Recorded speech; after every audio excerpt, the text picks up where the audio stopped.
We tried to have initially each team that was working on a different standard to kind of write up their stuff and maybe even like submit it separately and put it in files, and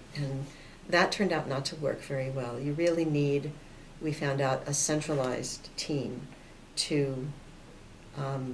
organize the final material and do the submission process, because otherwise you'll have inconsistencies across the way it's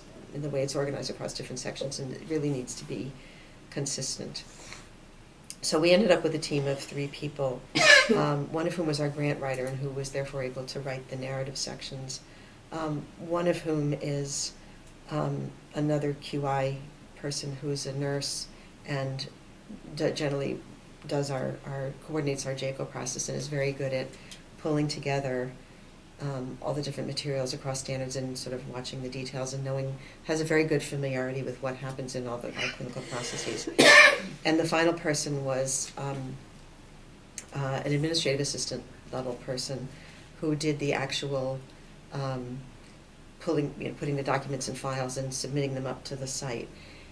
The main point, I think, about all of those 3 people is that they're all people that you would point to in the organization and say, this is one of the most organized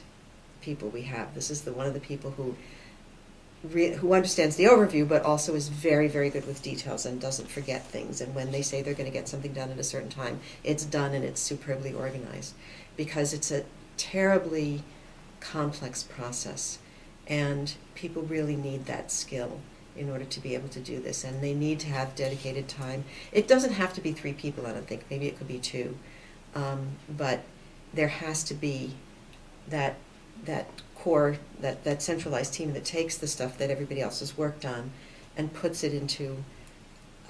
this sort of unitary form that then you can upload a piece at a time. Mm-hmm.